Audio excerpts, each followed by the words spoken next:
let's go with it, okay? First thing happening, it's in New York. The first thing taking place in New York, President Donald Trump has won his appeal. The judge has decided to not sentence him on 34 felony counts. He was supposed to be sentenced on September 18th. The judge has decided to push it back till November 26th.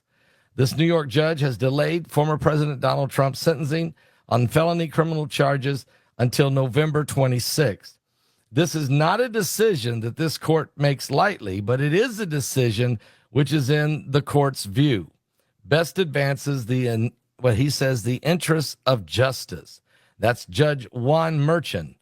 Merchan issued the ruling after Trump's attorneys had asked him to postpone the September 18th sentencing until after the election to allow them to appeal a pending ruling involving presidential immunity. The ruling was expected for September 16th on whether or not he was going to follow the Supreme Court ruling on immunity. And then 2 days later, he was going to sentence President Donald Trump.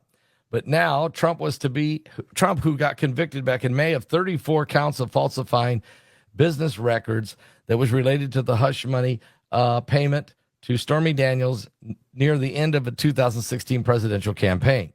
A single business day is an unreasonably short amount of time for Trump's his defense attorneys to try to put together an appeal.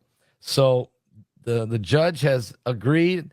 Alvin Bragg has deferred to the court, said, if you whatever you want to do, judge. And the judge says, let's do this. Let's push it back till November 26th. Let the election get over, and then we'll deal with the sentencing of the former president. So that's a win for Trump because he doesn't have to let that get in the way of the election. But he still has to deal with this thing even after the election. And if he wins, he'll have to deal with it anyway, even before he's sworn in. Okay, that is another huge situation. But there's more. Wait, there's more. At the same time this was going on, appellate judges were ruling on Robert F. Kennedy Jr.'s appeal to get his name off the ballots in both Michigan and in North Carolina. Definitely, these are battleground states. Both states said it was too late. They were going to go ahead and print the ballots and leave his name on there. But Trump's attorneys filed two appeals. Robert F. Kennedy's attorneys filed two appeals and won both appeals today.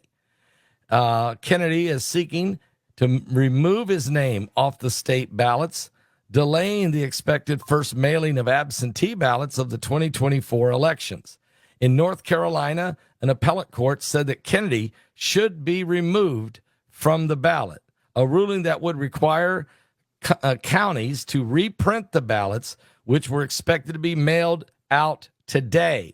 It's unclear if that ruling, which reverses a lower court's denial Thursday, will be appealed, but it will at least temporarily delay the distribution of these mail ballots because they're saying, look, you got to take Kennedy's name off, reprint the ballots. In Michigan, an appellate court also agreed to remove Kennedy from the ballot, as well as disagreeing with Secretary of State Joyce Benson.